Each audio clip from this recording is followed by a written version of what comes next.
वासुदेवाय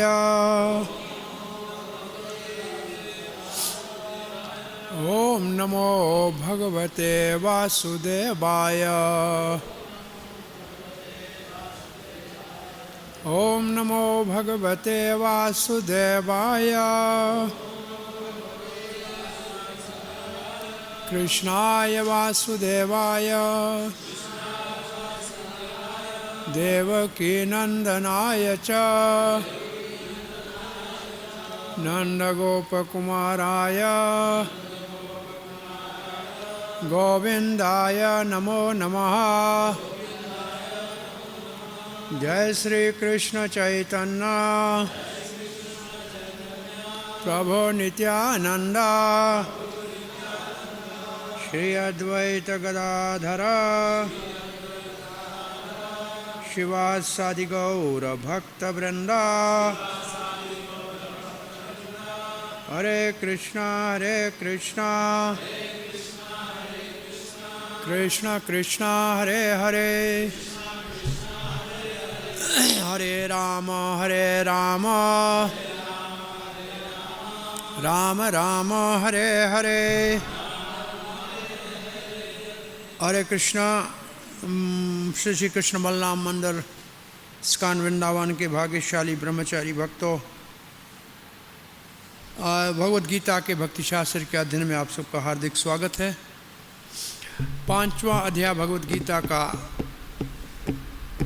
अब हमारे सत्संग का विषय है कृष्ण भावना में कार्य।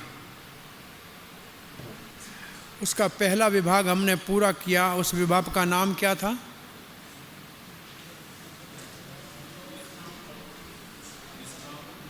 निष्काम कर्म योग ज्ञान योग से श्रेष्ठ है। और हमने कारण ढूंढे थे कि क्यों श्रेष्ठ है। हमने 5-6 कारण निकाले थे, ठीक है। और अंतिम श्लोक में 2 प्रकार के सन्यासियों का वर्णन था, वैष्णव सन्यासी और मायावादी सन्यासी। उन दोनों में क्या अंतर है ये हमने पढ़ा था, ठीक है।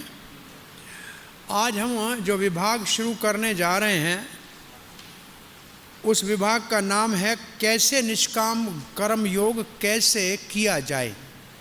निष्काम योग कर्म योग करने की विधि कहो।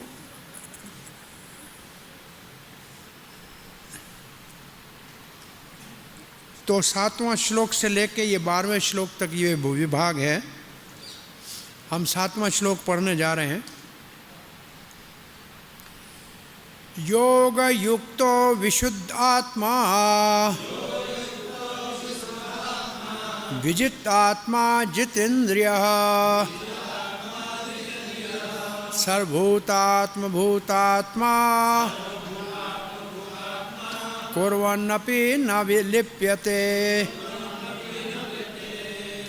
जो योग युक्तो शब्द है इसका मतलब है जो योग में लगा हुआ है, वो निष्काम कर्म में योग में लगा हुआ है और प्रभुपाद जी के भाषा में कृष्ण भावना के कर्मों में लगा हुआ है। तो योग युक्तों का अर्थ है कृष्ण भावना में कर्मों में लगा हुआ है हमारे लिए, और सामान्य लोगों के लिए निष्काम कर्म योग में लगा हुआ है। विशुद्ध आत्मा विजित आत्मा जितेंद्रिय 3 चीज़ें हैं। पहले है विशुद्ध आत्मा। इसका अर्थ हमारे आचार्य ने लिखा है जिसकी बुद्धि शुद्ध है।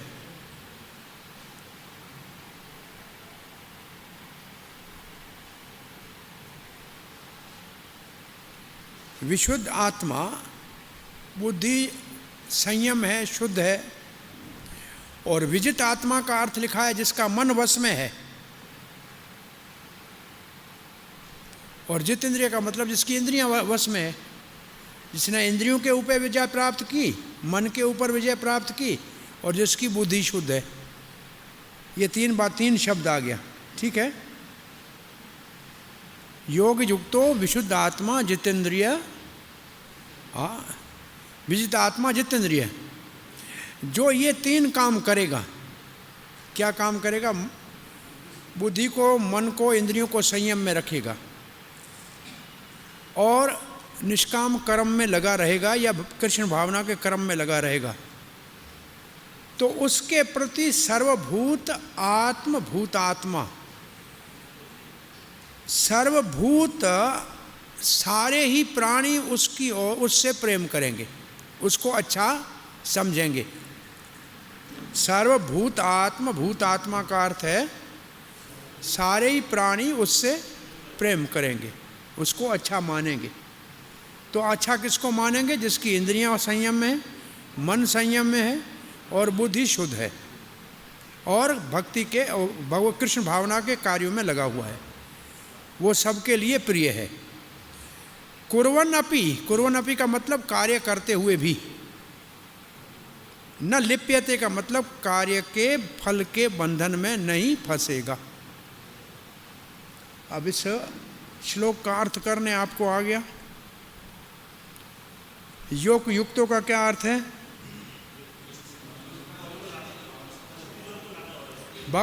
कृष्ण भावना के कार्यों में लगा हुआ, हमारी भाषा में, और सामान्य अध्याय की दृष्टि से निष्काम कर्म योग में लगा हुआ।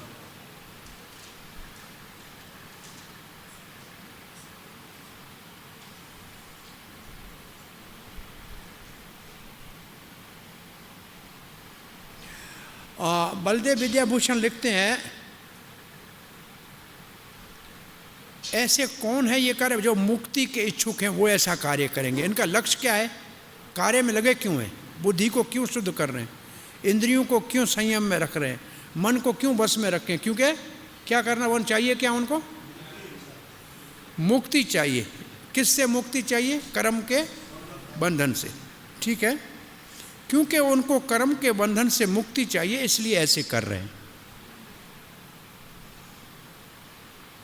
चक्रवर्ती ना अपना बलदेव विद्याभूषण योग युक्तों को कहते हैं निष्काम कर्म योग में लगा हुआ।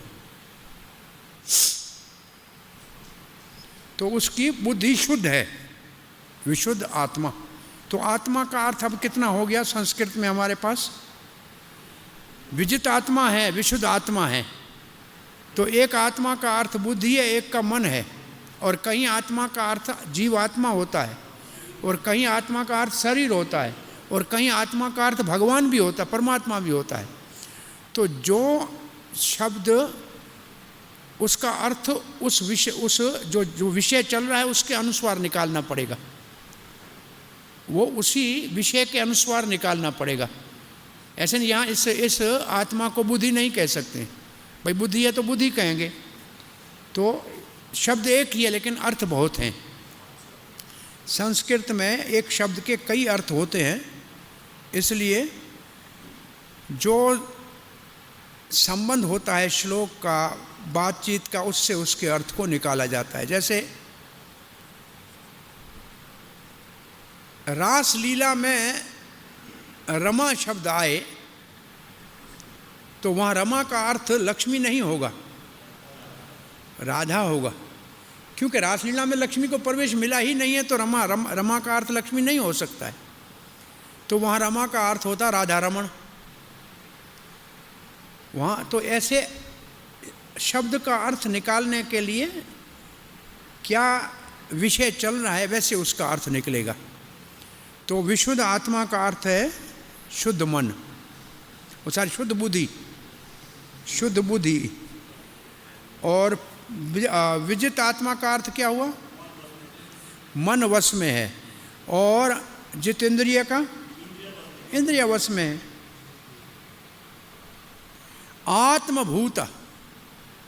आत्मभूता का मतलब प्रेम का पात्र, सबके लिए प्रेम का पात्र बन जाएगा।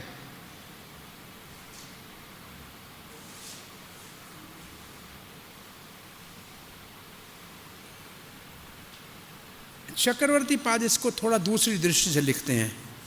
इससे हम आपको ये सिर्फ सिखाना चाह रहे हैं, एक श्लोक में अलग दृष्टिकोण से समझा जा सकता है, दृष्टिकोण अलग से अर्थ निकाला जा सकता है, उसमें कोई आपत्ति नहीं। चक्रवर्ती पाद क्या कहते हैं? ज्ञानी है ये,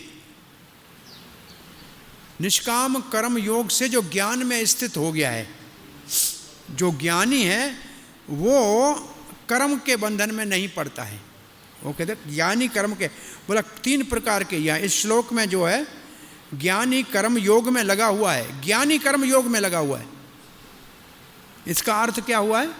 हमने एक विषय इससे पहले 4थे अध्याय में पढ़ा था, ज्ञान में स्थित होकर कर्म करना। क्या? ज्ञान में स्थित होकर कर्म का। तो चक्रवर्ती पाद का भाव है कि ज्ञान में स्थिर होकर कर्म करना है। और हम इसको समझें तो क्या कहेंगे? अपने स्वरूप को समझते हुए कि मैं जीव हूँ, कृष्ण का दास हूँ और इस भाव से कर्म कर रहा है। ये भी इसका अर्थ हुआ कि नहीं हुआ?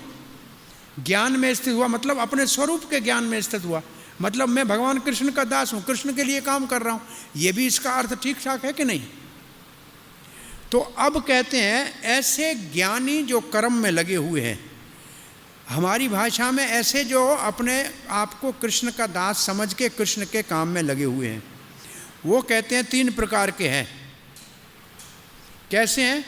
बोला एक जिनकी बुद्धि संयमित है, शुद्ध है, दूसरे जिनका मन वश में और तीसरे जिनकी इंद्रियां वश में। वो तीनों को अलग कर देते हैं। वो इसलिए कि देखिए ऐसे होता है, कभी इंद्रियां तो हम एक जगह बैठ जाते हैं, हाथ पांव तो नहीं हिलाते हैं, परंतु मन तो कहीं चला जाता है ना। तो मन तो बस में है नहीं, इंद्रियां तो बस में है ना कम से कम। तो वो कहते हैं 3 प्रकार का काम करने वाले हैं ज्ञान योग में स्थित होकर। बोला इसमें सबसे उत्तम कौन है? बोला पहला वाला, विशुद्ध आत्मा वाला पहला, फिर विजित इंद्रिय वाला, फिर जित इंद्रिय वाला। तो 3 है, सबसे ऊपर से नीचे तक इन 3 की ऐसे है। और फिर कहते हैं ये कार्य कौन करता है? बोला गृहस्थी। ये सन्यासी का काम नहीं, ये गृहस्थी का काम है। गृहस्थ में लगा है, कार्य कर रहा है। लिखा है ऐसे गृहस्थी जो इस तरीके से काम करता है, इस प्रकार से काम करता है, सारे जीव उसमें आकर्षित हो जाते हैं, आत्मभूता। अब श्रील प्रभुपाद जी के तात्पर्य को पढ़ने जा रहे हैं, ठीक है।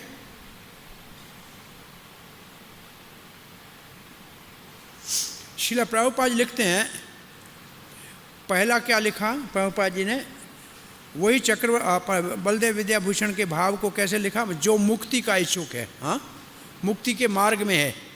फिर मुक्ति के मार्ग को प्रभुपाद ने कहा कि कैसे मुक्ति प्राप्त करेगा? कृष्ण भावना के द्वारा। वो सबको प्रिय है। प्रभुपाद जी पहले सर्वभूतात्मा भूतात्मा का अर्थ लिख रहे हैं। वो सबसे प्रिय है, सबको प्रिय है, और उसको सब प्रिय है क्योंकि उसके कार्य कृष्ण के लिए हैं, कृष्ण भावना के लिए है। तो ये जो लाइन लिखी है श्रील प्रभुपाद जी ने, ये लाइन श्रील प्रभुपाद जी ने लिखी है सर्वभूतात्मा भूतात्मा के लिए, कि कोई सबके लिए प्रिय कैसे हो सकता है, अथवा सब उसको उससे प्रेम कब कर सकते हैं? जब कोई कृष्ण भावना में मुक्ति के लिए कार्य करे। कार्य का उद्देश्य बंधन से मुक्ति और कार्य का लक्ष्य कृष्ण भावना। अगर ये 2 चीज़ें हैं तो सबके लिए प्रिय है और सब उससे प्रेम करते हैं। अच्छा, ये आपने कहीं और पढ़ा है कि जो भक्ति करता है उससे सब प्रेम करते हैं, वो सबसे प्रेम करता है? कहीं पढ़ा है? भक्ति रसामृत सिंधु में है और शुभदा में है, क्लेश घनी और शुभदा में है। शुभदा में 3 विभाग है, हाँ, सबसे प्रेम करना, सबके सबसे आकर्षित, सबको अच्छा लगना, है ना? उसको ध्यान आ रहा है? क्योंकि कृष्ण भावना में कार्य कर रहा है तो सबको प्रिय है, सब उसको प्रिय है। ये तो प्रभुपाद जी का तात्पर्य का पहला लाइन है। तो सबको प्रिय कोई कैसे हो सकता है? कृष्ण भावना में कार्य करे, काय के लिए, ये मुख्य बात है, कार्य कृष्ण भावना में करें, लेकिन और कोई उद्देश्य हो, और कोई उद्देश्य नहीं होना चाहिए, मुक्ति का उद्देश्य हो। प्रभुपाद देखें, क्यों कृष्ण भावना में आप सब हम कार्य करते हैं, हमारा उद्देश्य मुक्ति का तो है नहीं, अभी तक हमारा उद्देश्य इतना उन्नत नहीं है, तो सब लोग हमसे प्रेम नहीं करते, हमारे साथ रहने वाले भी हमसे ईर्ष्या करते हैं ना, करते हैं कि नहीं करते? क्योंकि हमारा उद्देश्य में अंतर है। काम तो सही कृष्ण भावना में कर रहे हैं, फिर काहे के लिए झगड़ा हो रहा है? क्योंकि उद्देश्य में अंतर है। ये कृष्ण भावना का कार्य हम भगवान को प्रसन्न करने के लिए, बंधन से मुक्त होने के लिए नहीं कर रहे। तो दूसरा प्रभुपाद जी की दूसरी लाइन,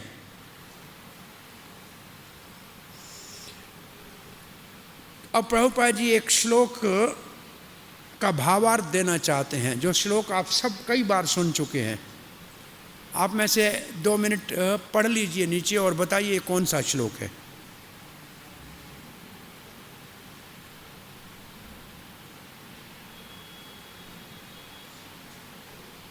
आपने नहीं तो भी आज तक ये श्लोक 100 बार से ज़्यादा बार सुना होगा।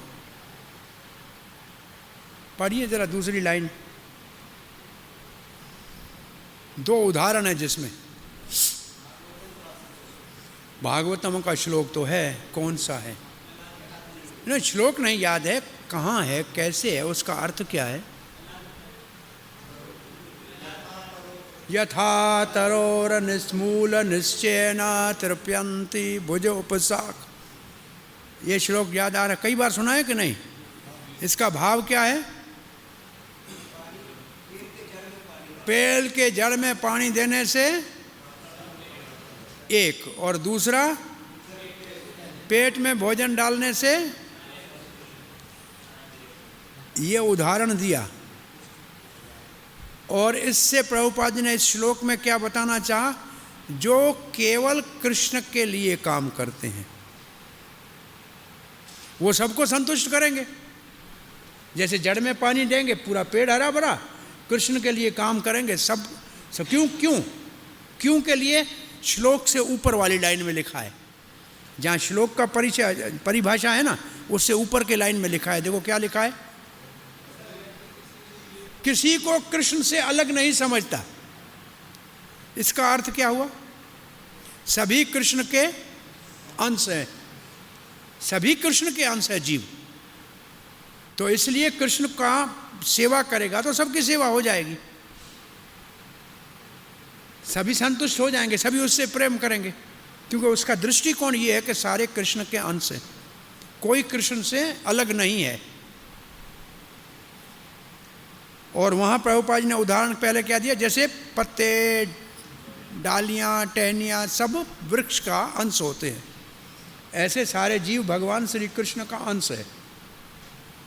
और फिर जड़ में पानी देंगे, सब सुखी हो जाएंगे, तो कृष्ण की भक्ति करेंगे, सब हमसे प्रेम करेंगे और सुखी हो जाएंगे। अब प्रभुपाद जी एक शब्द कहते हैं जो पढ़ना आसान है लेकिन समझना मुश्किल है जीवन में। पढ़िए जरा क्या लिखा है।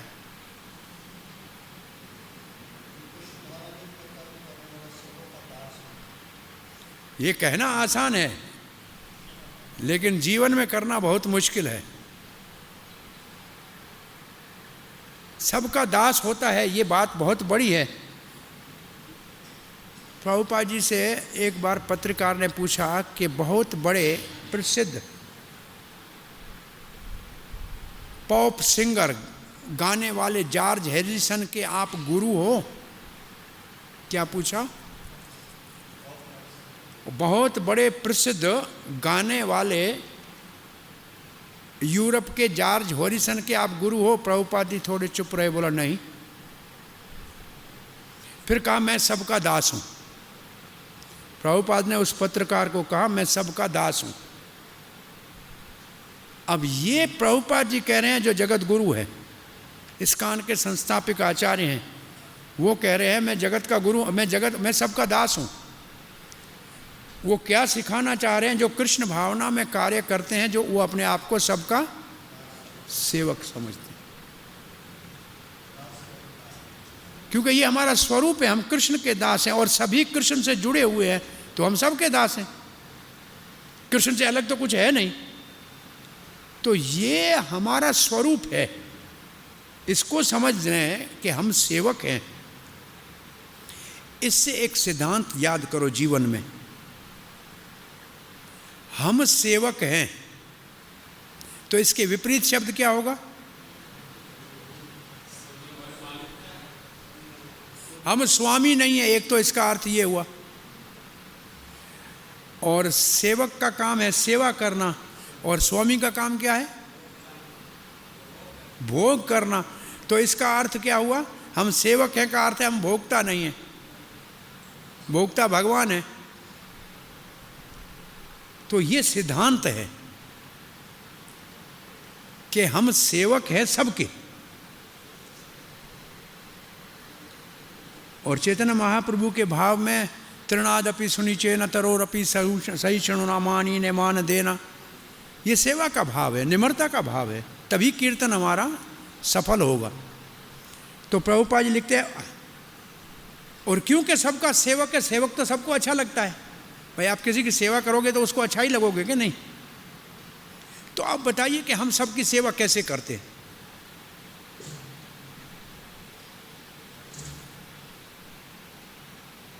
भाई किसी की सेवा, हम सबकी सेवा कैसे करते हैं अपने जीवन में? हाँ,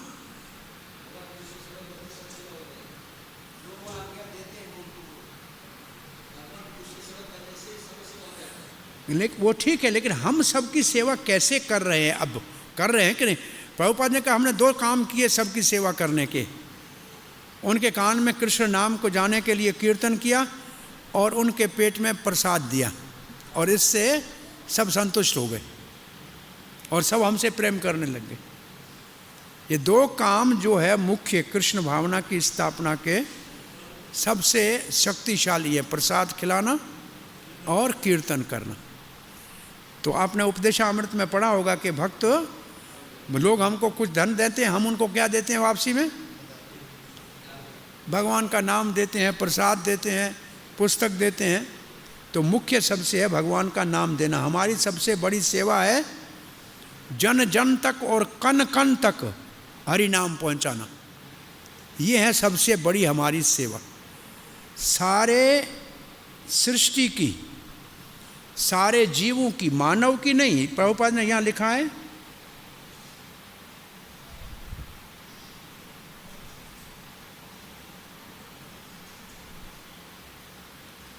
बहुत अच्छा, ये पूरा तात्पर्य एक ही बहुत अच्छा है, ध्यान देके इसको समझना चाहिए।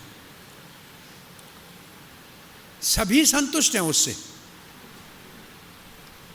वो सबकी सेवा करते हैं, सब उससे प्रेम करते हैं, सब उससे संतुष्ट हैं। इसलिए प्रभुपाद जी ने जो पहला शब्द है, क्या पहला शब्द है हमारा? योग युक्तों के बाद क्या शब्द है? उस शब्द की प्रभुपाद जी ने परिभाषा क्या लिखी है? शब्द अर्थ में क्या लिखा है देखो। हाँ, शुद्ध आत्मा। अब भावार्थ में प्रभुपाद जी उसको लिखते हैं शुद्ध चेतना। लिखा है शुद्ध चेतना, लिखा है, क्योंकि सब उससे संतुष्ट हैं इसलिए उसकी चेतना शुद्ध है। लिखा है ना? उसकी चेतना शुद्ध रहती है। अच्छा, क्यों चेतना शुद्ध रहेगी? नहीं, वो इसके बाद आएगा। मैं इससे आगे, चेतना शुद्ध क्यों रहती है? क्योंकि सभी उसके काम से संतुष्ट है। इसका भाव कैसे होगा, आप कैसे समझेंगे? भाई आप सब अगर संतुष्ट है मुझसे तो अच्छी तरह से व्यवहार मुझसे करेंगे। संतुष्ट है तो अच्छा व्यवहार करेंगे। अच्छा व्यवहार करेंगे तो मेरे मन में मेरा मन विचलित नहीं होगा, शुद्ध रहेगा, सबके प्रति शुद्ध भाव रहेगा। अगर व्यवहार कोई गलत करेगा तो मैं उसके लिए द्वेष करूंगा, ईर्ष्या करूंगा। जब कोई कर ही नहीं रहा है, मैं सबकी सेवा ही कर रहा हूं, तो मेरी चेतना शुद्ध हो जाएगी अपने आप। कोई हमारे विपरीत है ही नहीं। तो शुद्ध चेतना का कारण क्या है? सभी संतुष्ट है, सभी संतुष्ट हैं, सभी प्रसन्न हैं, सभी भक्त से प्रेम करते हैं, इसलिए भक्त की चेतना शुद्ध है। और फिर प्रभुपाद जी लिखते हैं क्योंकि उसकी चेतना शुद्ध है इसलिए उसका मन पूर्ण रूप से वश में है। अब तीसरे अध्याय को एक थोड़ी देर के लिए तीसरे अध्याय का ध्यान कीजिए। उसमें कामेश क्रोधेश में एक श्लोक है, इंद्रियों से, शरीर से इंद्रियां बलवान, इंद्रियों से मन, मन से बुद्धि और बुद्धि से आत्मा, ऐसा है ना। तो अब देखो ऊपर से नीचे आ रहे हैं। अगर है हमारी चेतना शुद्ध, चेतना किसका लक्षण है? आत्मा का। चेतना आत्मा का लक्षण है। तो हमारी चेतना शुद्ध है तो उसके नीचे उसके क्या है? मन वश में आ जाएगा। तो इसलिए दो आचार्यों ने इसको बुद्धि कहा है, क्यों? बुद्धि के नीचे मन है और बुद्धि है आत्मा का पड़ोसी। हाँ, अंग्रेजी में क्या लिखा है? Intelligence is next door neighbour of the soul. आत्मा का निकट का पड़ोसी है बुद्धि। बुद्धि आत्मा का निकट का पड़ोसी है। आत्मा शुद्ध चेतना जिसकी होगी उसका मन संयम में होगा। इसको ऐसे आप समझें, बुद्धि का काम है सारथी, मन है लगाम। अगर सारथी सचेत है, शुद्ध है, तो लगाम को संभाल के रखेगा, ठीक, तो मन वश में हो जाएगा अपने आप।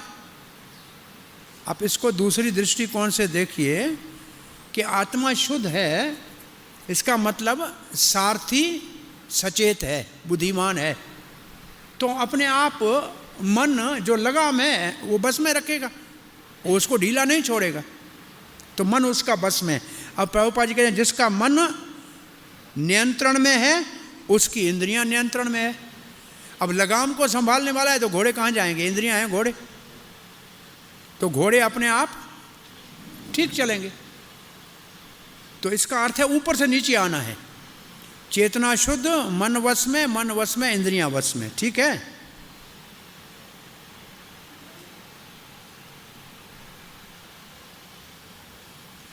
क्योंकि उसका मन सदा कृष्ण के ऊपर केंद्रित है, इसलिए कभी भी उसके विचार कृष्ण से के विपरीत नहीं जाते। मैं विचार क्यों कह रहा हूं? यहां लिखा मन है, देखो मन लिखा है ना,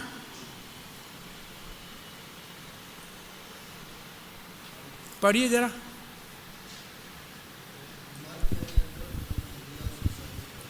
मन के नियंत्रण होने से उसकी इंद्रियां संयमित रहती हैं, क्योंकि उसका मन सदैव कृष्ण में स्थिर रहता है। हाँ, अतः उसके विचलित होने का प्रश्न ही नहीं उठता। उसके विचलित होने का प्रश्न ही नहीं उठता। विचलित होने का प्रश्न, मैंने क्या कहा? विचलित हो, किससे विचलित होने का? वो नहीं लिखा है, कृष्ण से विचलित होने का नहीं लिखा है। लिखा है नहीं होना चाहिए, फ्रॉम कृष्ण अंग्रेजी में है, हिंदी में लिखा है ना। तो इसलिए मैंने विचार शब्द क्यों कहा? नहीं लिखा है तो ये लिखना चाहिए, इसके बगैर तो काम गड़बड़ हो जाएगा। हिंदी में नहीं लिखा है तो सीधा करो उसको। वो कभी उसका मन क्योंकि कृष्ण के ऊपर केंद्रित है, इसलिए कृष्ण से कभी भी विचलित, उसका विचार कृष्ण से विचलित है। मैं विचार क्यों कह रहा हूं? क्यों? मन का काम क्या है? विचार। विचार, मन का काम क्या है? विचार करना, संकल्प करना, विकल्प करना, ये मन का कार्य है। तो उसके मन के कार्य कृष्ण से कहीं और तरफ नहीं जाएंगे, वो कृष्ण की ओर ही लगे रहेंगे।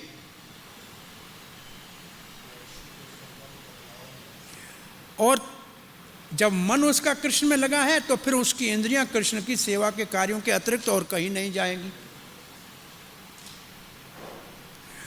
अब प्रभुपाद जी इंद्रियों के हर एक इंद्रिय का वर्णन कर रहे हैं। उसका कान कृष्ण कथा सुनेगा, उसकी जीभा कृष्ण प्रसाद के अतिरिक्त और कुछ नहीं खाएगी।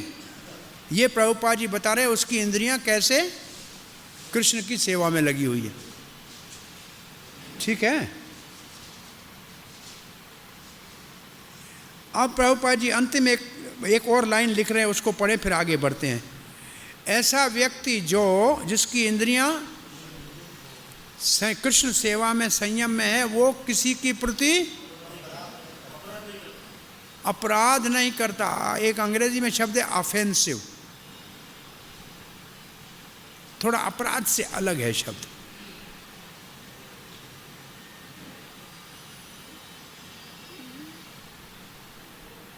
ऑफेंसिव,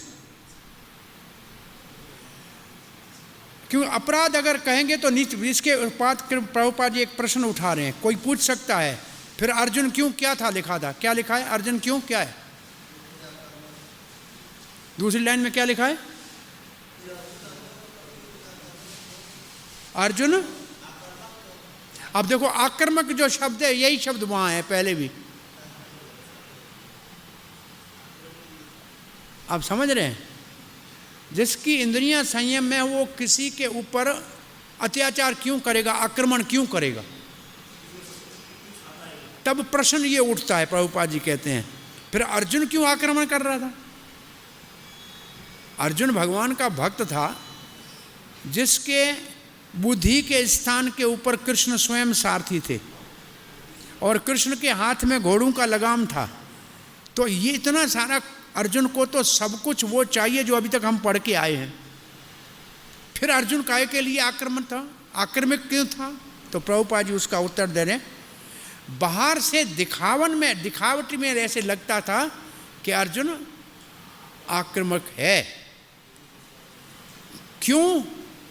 अब प्रभुपाद जी बहुत सिद्धांत लिख रहे हैं।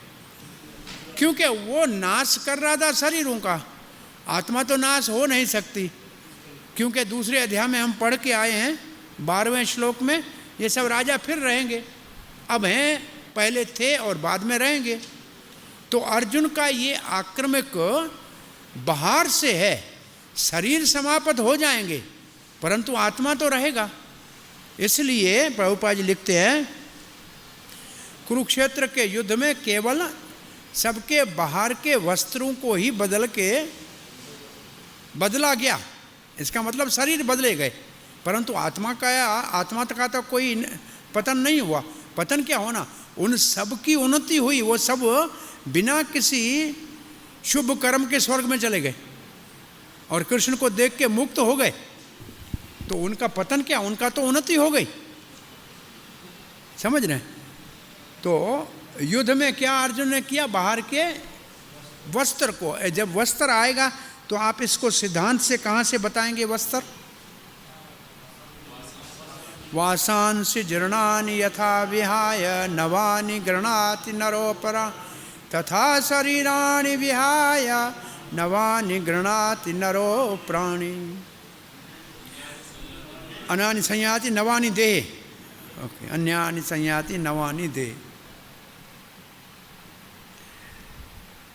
तो आध्यात्मिक दृष्टि से केवल बाहर के शरीर समाप्त हुए परंतु आत्माएं निरंतर रही, और ये सब भगवान श्री कृष्ण के आदेश से हुआ जो स्वयं वहाँ उपस्थित थे। इसलिए अर्जुन का युद्ध भूमि में आक्रमक होना अथवा लड़ना वास्तव में लड़ना नहीं था, वो तो कृष्ण की आज्ञा का पालन कर रहे थे, पूर्ण कृष्ण भावना में भावित होकर। ऐसे व्यक्ति कभी कर्म के बंधन में नहीं पड़ता।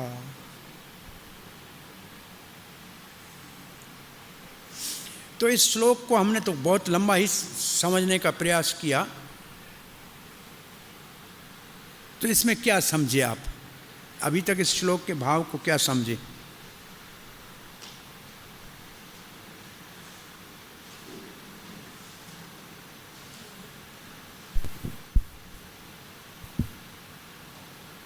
आज सारंग ठाकुर नहीं, और हमारा कौन आया? वो तो आ जाता है, अपना सो समय पे आ जाता है। और हमारा ये धर्मात्मा नहीं, धर्मात्मा आज पीछे चला गया। वही मैंने कहा पीछे कोई है, चमक रहा है, लेकिन तो इस श्लोक में बहुत अच्छा प्रभुपाद जी ने दृष्टिकोण से तीनों शब्दों को समझाया है। विशुद्ध आत्मा चेतना शुद्ध, विजितेंद्रिया मन वश में, और जितेंद्रिया इंद्रियां संयम। उसका प्रभाव बताया कि सबसे प्रेम करेगा और सब उससे प्रेम करेंगे, और इसलिए कर्म बंधन में नहीं होगा, क्योंकि उसके सारे कृष्ण के लिए कार्य हैं और कृष्ण से अलग कुछ है नहीं, इसलिए सभी संतुष्ट हो जाएंगे। तो आप अपनी भाषा में एक अभ्यास किया कीजिए, 10 मिनट में अपनी भाषा में जो आपने समझा है इसको छोड़ दीजिए, जो आपको समझ में आया आप लिखिए। आप एक अभ्यास करेंगे इसको लिखने का। एक ड्रामा हमने कहा था, अभी तक हमने किया नहीं है। कौन सा ड्रामा कहा था कि परंपरा कैसे नष्ट होती है, परंपरा कैसे बचती है, कैसे नष्ट होती है, ड्रामा करके दिखाना। करना चाहिए तो कभी आपको भूलेगा नहीं।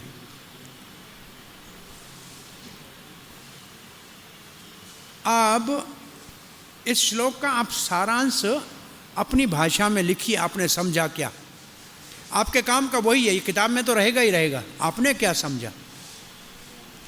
योग युक्तो विशुद्धात्मा जितेंद्रिया विशुद्धात्मा विजितेंद्रिया जितात्मा विजितात्मा जितेंद्रिया सर्वभूतात्मा भूतात्मा कुर्वन्नपि न लिप्यते। लक्ष्य है कर्म के बंधन में नहीं आना, लक्ष्य है कर्म के बंधन में नहीं आना। उसके लिए सब लोग हमसे संतुष्ट हों हमारे काम से। वो कैसा काम करें जिससे हम लोग सब लोग हमसे संतुष्ट हों, केवल कृष्ण के लिए काम करें, क्योंकि उसके लिए काम करने से सभी संतुष्ट हो जाएंगे, जैसे पेड़ की जड़ में पानी डालने से सब संतुष्ट हो जाते। अब कैसे भी इसको समझिए, भाषा कोई भी बोलिए, लेकिन बात समझ में आनी चाहिए। आप समझ रहे हैं? अपनी भाषा में जब लिखना शुरू करोगे ना, तब आप समझना शुरू करोगे। किताब की भाषा में नहीं, अपनी भाषा में लिखो। जो आपकी अपनी भाषा में उसमें लिखो, आपने क्या समझा। अब मैं ये हमने नीचे से ऊपर तक आके बताया आपको। अब हम पढ़ रहे हैं 8वां और 9वां श्लोक। नैव किंचित करोमीति युक्तो मन्यते तत्त्ववेत् पश्यन् श्रवणं स्पर्शन् जिघ्रन् अश्नन् गच्छन् स्वपन् श्वसन्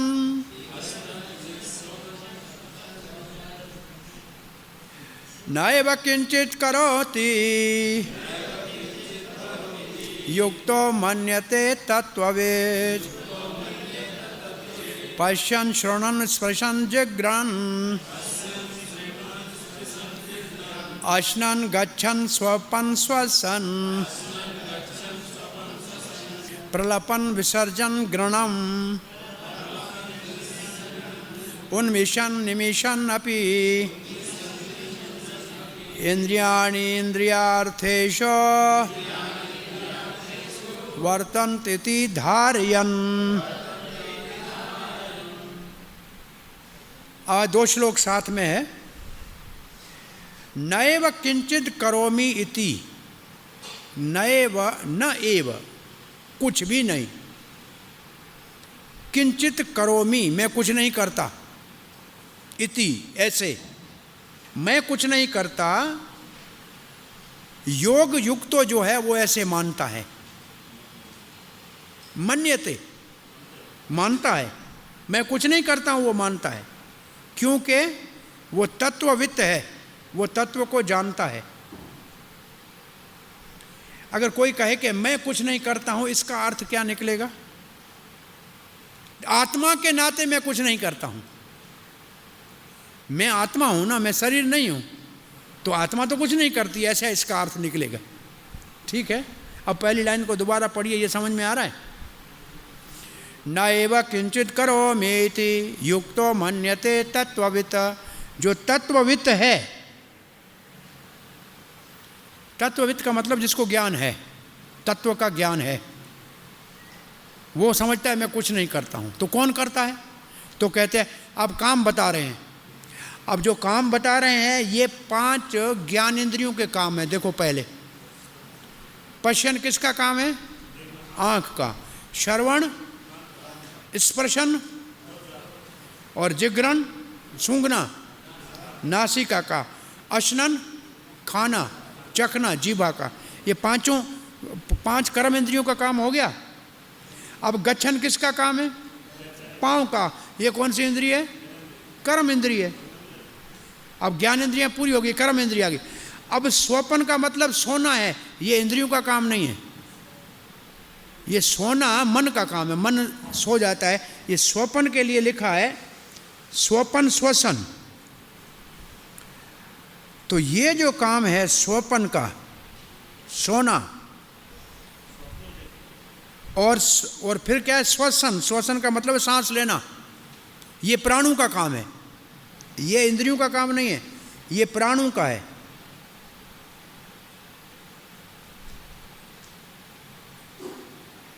उन दोनों को प्राण काम करते हैं। और फिर लिखा है प्रलपन विसर्जन। इसका मतलब आंख को खोलना और बंद करना लिखा है ना। हाँ,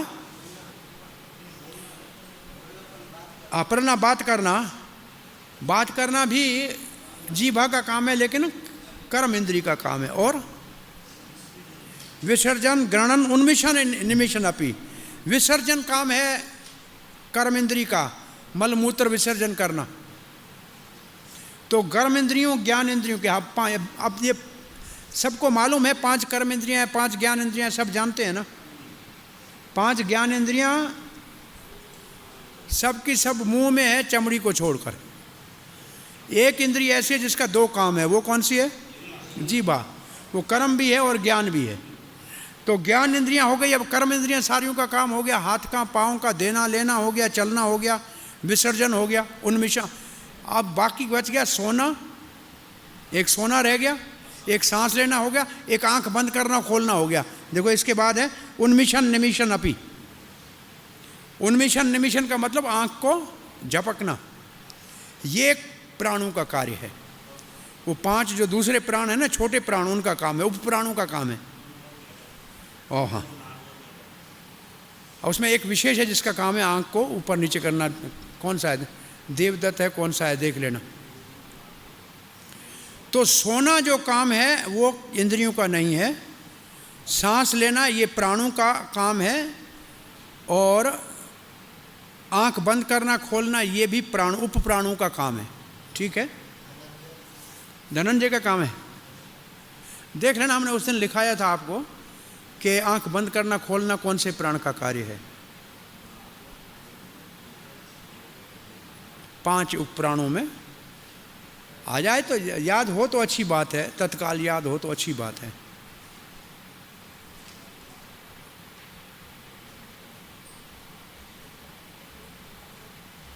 रामानुजाचार्य के भी ये विचार है। ये है रामानुजाचार्य का विचार कि ज्ञान इंद्रियां, कर्म इंद्रियां और प्राणों का कार्य है।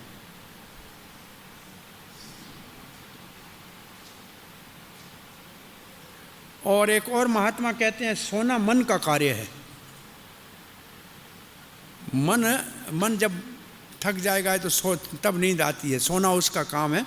ये एक महात्मा का ये मत है।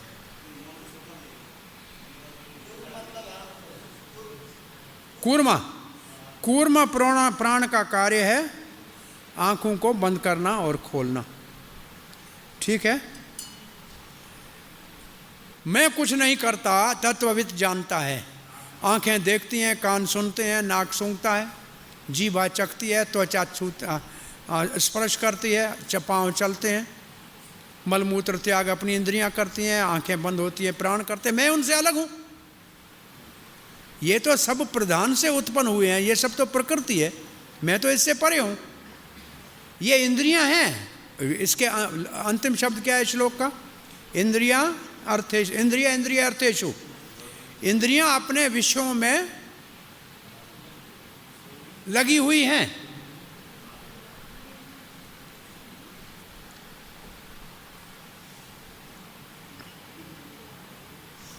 इसमें पहली लाइन एक समझो, आत्मा कुछ नहीं करता, सारा कार्य शरीर इंद्रिय प्राणों के द्वारा हो रहा है। ये एक लाइन में ये अर्थ हुआ कि नहीं हुआ? ये ज्ञानी जानता है, जो तत्व को जानता है वो समझता है सारे कार्य प्राण और इंद्रियां कर रही हैं, मैं आत्मा हूं, मैं नहीं कर रहा हूं। ठीक है,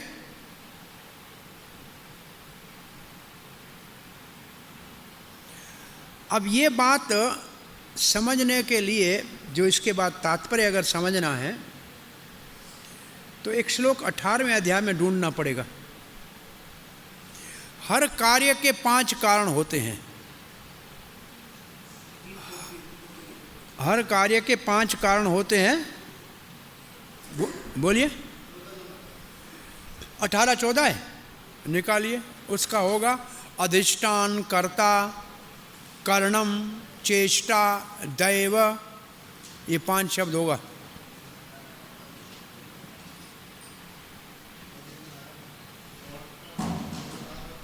चौदह है,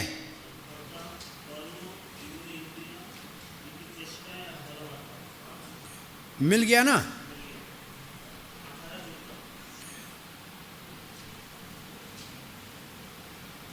अब देखिए प्रभुपाद जी के तात्पर्य में ये 5 प्रभुपाद ने नाम लिखे हैं। पहले तत्ववित्त की परिभाषा प्रभुपाद जी ने क्या दी है? जो कृष्ण भावना भावित है उसका अस्तित्व शुद्ध है, इसका मतलब वो तत्वज्ञ है। अस्तित्व शुद्ध है, वो तत्वज्ञ है। अस्तित्व शुद्ध को कहना हो तो, समझाना हो तो इससे पहले श्लोक में जाके कहिए क्यों? चेतना शुद्ध है, इसलिए उसका मन वश में, उसकी इंद्रियां वश में है, इसलिए उसका अस्तित्व शुद्ध है। ठीक है, अब क्या लिखा है? इसलिए वो कोई कार्य नहीं करता है। तो कार्य कौन करते हैं? 5 लिखा है, देखो अब लिखा है। हाँ, कर्ता, करण, कर्म, प्रयास तथा भाग्य। भाग्य, चलो भाग्य, ये भाग्य क्या है? अपने कर्म का जो सुख दुख मिलना है वो असल में भाग्य। वो देव, वहाँ जो देव है मतलब ऊपर वाला जानता है कि हमको कौन सा सुख और कौन सा दुख, किस वक्त कौन सा कार्य करेंगे, परंतु वो अपनी तरफ से नहीं कराता है। हमारे कर्मों का जो हमारे भाग्य में है उसी को वो कराने के लिए प्रेरणा देता है। अब प्रभुपाद जी की दूसरी लाइन में क्या लिखा है? ये इसलिए है क्योंकि वो कृष्ण प्रेम से भगवान कृष्ण की सेवा में लगा हुआ है।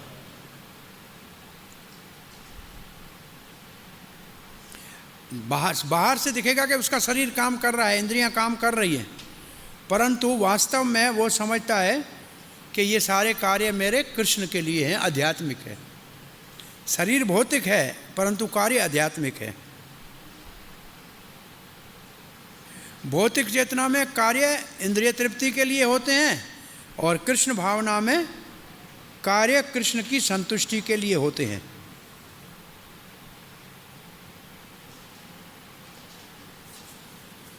श्री प्रभुपाद जी का पूरा तात्पर्य कृष्ण भावना भावित कार्यों के ऊपर है। इसलिए मैंने पढ़ा नहीं बलदेव विद्याभूषण का तात्पर्य, क्योंकि उन्होंने ये सारे कर्म इंद्रियां, ज्ञान इंद्रियां, प्राण, ये कहाँ से आए वो कह रहे हैं, पर ये सब प्रधान से आए। कहाँ से आए? प्रधान क्या है?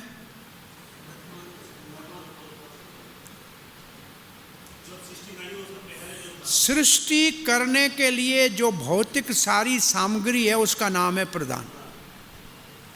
उसी प्रधान का दूसरा नाम है महत्त्व।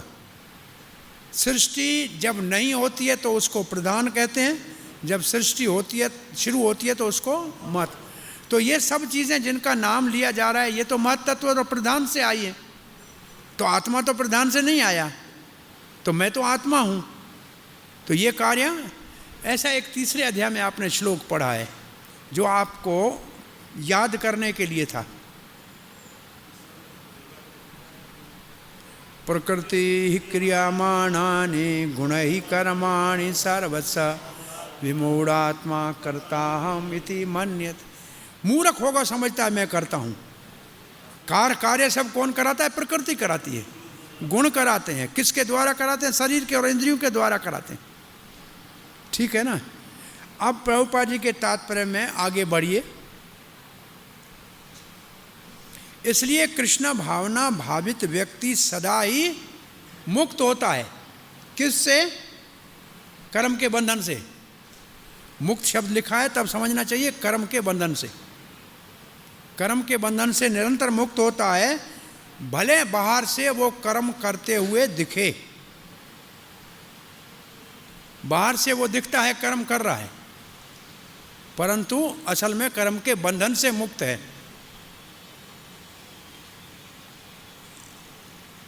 एक जमुना के उस तरफ एक दुर्वासा ऋषि का आश्रम में आप लोग कभी गए हैं? हाँ, जमुना के उस तरफ दुर्वासा ऋषि का एक आश्रम है। विश्राम घाट के उस तरफ है, कोने पे है ना। वहाँ दुर्वासा ऋषि के पास गोपियाँ बहुत बड़े प्रसाद के थाल लेके गई थी, सब खा गया। गोपियों ने कहा वापस कैसे जाऊं? बोला आई कैसे थी? बोला कृष्ण ने कहा अखंड ब्रह्मचारी, जमुना ने रास्ता दे दिया। बोला फिर आप कहना दुर्वासा निराहारी। अब गोपियाँ कहती हैं सारा थाल खा गया, निराहारी कैसे है? ये है इस स्थिति में। खाया मैंने थोड़ी खाया, इंद्रिय ने खाया, आत्मा थोड़ी खाता है, शरीर ने खाया। तो मैं न शरीर हूँ ना आत्मा हूँ। तो ये स्थिति जो है, कृष्ण भावना भाविक भक्त कहता है मैं हूँ आत्मा, आत्मा है कृष्ण का सेवक। ये मेरे को मशीन मिली है, ये काम कर रही है कृष्ण की सेवा के लिए, तो वो अपने आप को सेवक समझता है, इसलिए किसी कर्म के बंधन में नहीं पड़ता है। उसके दो कारण हैं, हमेशा याद रखिए, सदा के लिए दो कारण याद रखिए। क्या? कर्तापन और भोक्तापन नहीं है। उसमें मैं करता हूं ऐसे नहीं मानता है और मैं भोगता हूं ऐसे नहीं मानता है। भोक्ता कौन है? कृष्ण है। करती कौन है? शरीर है। और मैं शरीर को कृष्ण की सेवा में लगा रहा हूं।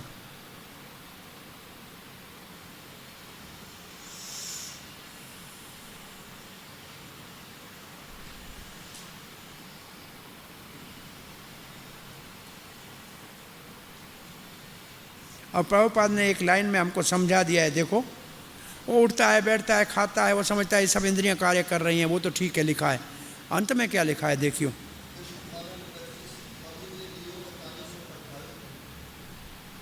अंत में एक शब्द देखो, वो महत्वपूर्ण है सबसे। इसके बाद हाँ, ये सबसे महत्वपूर्ण शब्द है। उसको मालूम है कि मैं सेवक हूँ, इसका मतलब मैं भोगता नहीं हूँ। वही बात मैं दोबारा आपको पक्की कराना चाह रहा हूँ। प्रभुपाद का ये अंतिम शब्द भारी है, और ऐसे इस शब्द को हम नहीं सुनते हैं, बाकी सब शब्द सुनते हैं। ये बार बार समझना चाहिए। 10वां श्लोक पढ़ने जा रहे हैं। ब्रह्मण्याधाय कर्माणि संगम त्यक्त्वा करोति यः लिप्यते न स पापेन पदम पत्रम इवाम्बसा। पहले नीचे उदाहरण को देख लीजिए। पदम पत्र का मतलब कमल का पत्ता, और इव का मतलब समान, और अम्बसा का अर्थ पानी, अम्ब पानी। जैसे पानी में पड़ा हुआ कमल के पत्ते के ऊपर पानी नहीं टिकता, लेपायमान नहीं होता, ऐसे ही जो कार्य ब्रह्मण आधाय कर्माणि, जो कार्य भगवत भावना में करता है, कृष्ण भावना में करता है।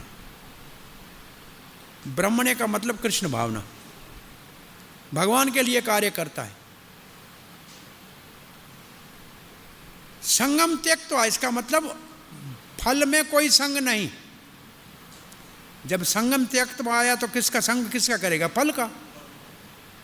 फल में संग नहीं कोई, उसको कभी पाप नहीं लगेगा। जैसे कमल को के पत्ते को पानी नहीं छूता, उसको पाप छुएगा ही नहीं। तो ब्रह्मणे का अर्थ क्या है?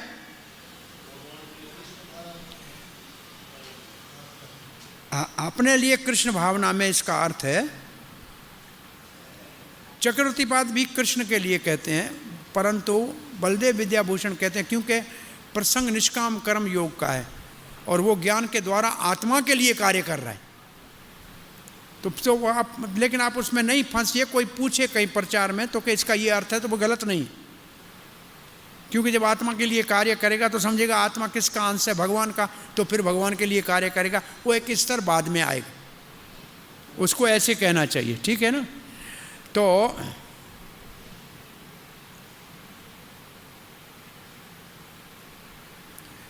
संगम त्यक्तवा का एक अर्थ और है कि मैं कर्तापन नहीं है, मतलब अहंकार नहीं है, मैं करता हूं। तो अहंकार चला गया और भोक्तापन चला गया।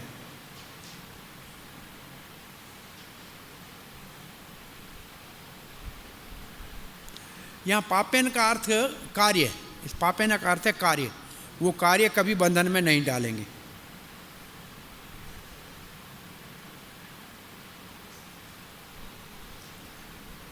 बलदेव विद्याभूषण ने जो तात्पर्य लिखा है आत्मा के लिए, उसके लिए भी प्रमाण दिया है, उपनिषदों के श्लोक दिए हैं कि आत्मा के लिए कार्य करता है। वो भी सही है, गलत नहीं है, परंतु हम उसका आज चर्चा नहीं कर रहे हैं, लंबा है। संगम त्यक्त का मतलब मैं करता नहीं है, तो फिर करता कौन है? तब प्रश्न उठेगा करता कौन है? आगे आएगा एक हमारा विभाग है, करता कौन है? तो करता वो कितना करता है?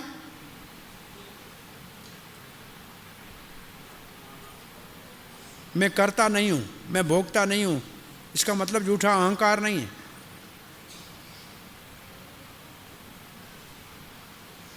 बलदेव भूषण तो सावधान करते हैं कि यहां ब्राह्मणी का अर्थ परमात्मा नहीं निकालना। आइए श्रील प्रभुपाद जी का अर्थ पढ़ते हैं। ब्राह्मणी का अर्थ है कृष्ण भावना। और ये भौतिक जगत क्या है? प्रधान आ गया ना, देखिए प्रधान लिखा है क्या? भौतिक जगत क्या है? सारे भौतिक जगह तो उसके 3 प्रकृति के गुण, सारे समूह को क्या बोला जाता है? प्रधान। अब प्रभुपाद जी ब्रह्म की परिभाषा कर रहे हैं। वेदों में क्या कहा गया है? एतद ब्रह्म सर्वम है, एतद ब्रह्म, जो कुछ है सब ब्रह्म है।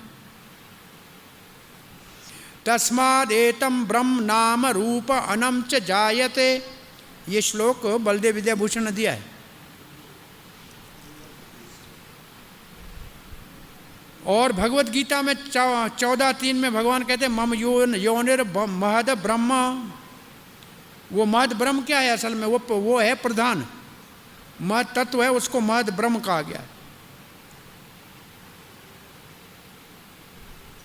अब प्रभुपाद जी कहते हैं इन सबको ब्रह्म क्यों कहा जाता है? बताइए जरा, इन सबको ब्रह्म क्यों कहा जाता है? क्योंकि ये सब ब्रह्म का अभिव्यक्ति है। क्योंकि ये कारण से भिन्न है। कारण इनका जो है कृष्ण है, ये कार्य है, वो कारण है। तो कार्य को कारण से अलग नहीं माना जाता है। ये है कारण और ये है कार्य, और कृष्ण है कारण। ईशोपनिषद में क्या कहा गया है?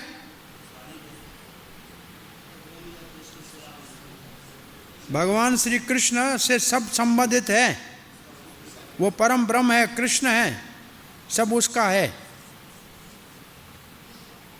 जो ये जानता है कि सब श्री कृष्ण का है, भगवान श्री कृष्ण सबके मालिक हैं, इसलिए सब उनकी सेवा में लगाना चाहिए।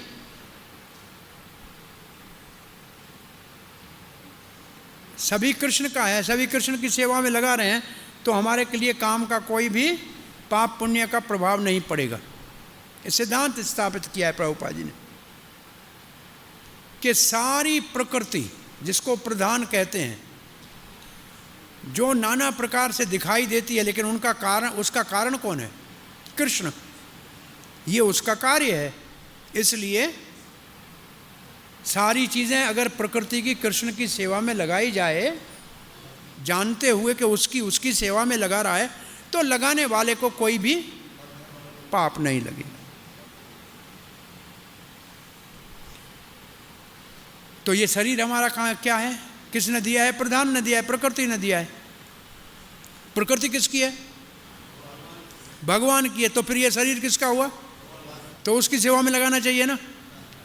अब ये प्रभुपाद जी ऐसे कह रहे हैं, ऐसा कोई उदाहरण आपके ध्यान में है जहाँ भगवान ने कहा कि ये शरीर मेरा है?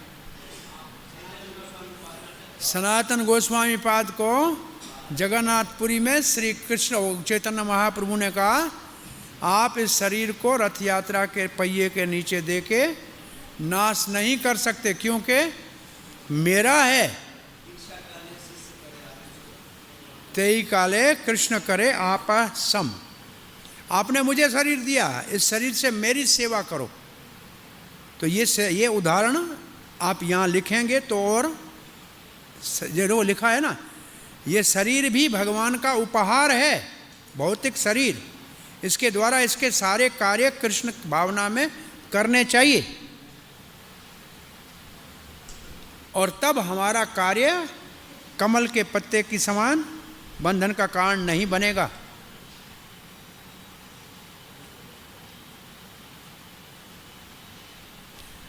और फिर प्रभुपाद जी इसकी पुष्टि के लिए भगवत गीता के 3 अध्याय का 30वां श्लोक क्या बोल रहे हैं? मयि सर्वाणि कर्माणि संन्यस्य मत, मयि सर्वाणि कर्माणि संन्यस्य मत्परः। फिर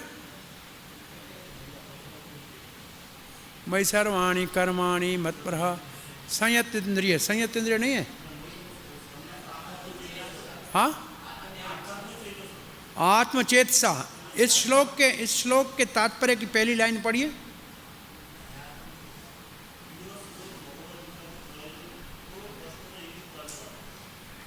ये श्लोक भगवत गीता के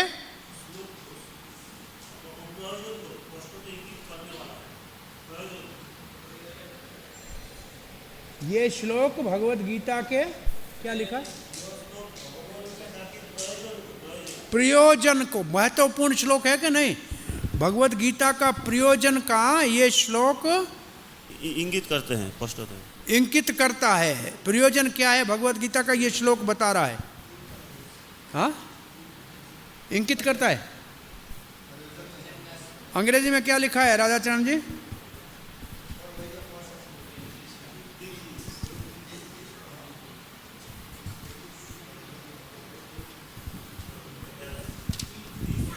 Hare Krishna.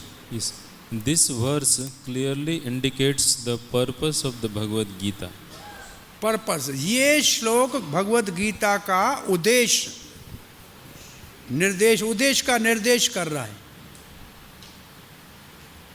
तो इस श्लोक को आपने पढ़ा है, पहले ध्यान दीजिए। प्रभुपाद जी श्लोक को यहाँ दोबारा पुनः जो है 3 का 30 और चौथे के बीच में भी यही आया था। ठीक है, तो सारांश क्या निकला? प्रभुपाद जी लिखते हैं, कृष्ण भावना के कार्यों के बिना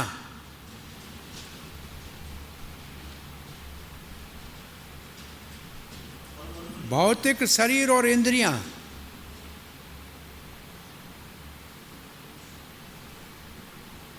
बिना कृष्ण भावना के, जिसको कृष्ण भावना नहीं है, उसकी कार्य इंद्रियों और शरीर के द्वारा होंगे तो उसका वो बंधन में पड़ेगा। परंतु जो कृष्ण भावना में कार्य करेगा, उस ज्ञान से कि भगवान की ये हमारा शरीर भगवान का संपत्ति है और उसी को भगवान की सेवा में लगाना चाहिए, तो उसको बंधन नहीं पड़ेगा। अर्पणम का भाव है। समय 3 बजे मेरा एक और सेमिनार शुरू होगा, तो 2 श्लोक बचते हैं। वो अच्छे श्लोक हैं, 2 कल एकादशी है, तो परसों 2 श्लोक ये और करेंगे, 11-12 और आगे बढ़ेंगे। तो आज यहाँ विराम देते हैं। परसों काय की छुट्टी है?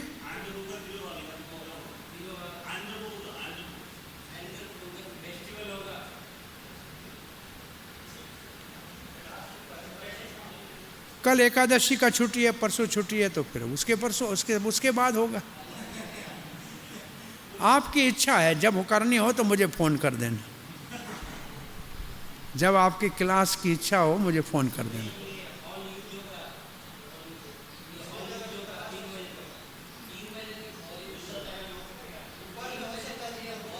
तीन बजे तक वहाँ प्रोग्राम होगा। अच्छा है।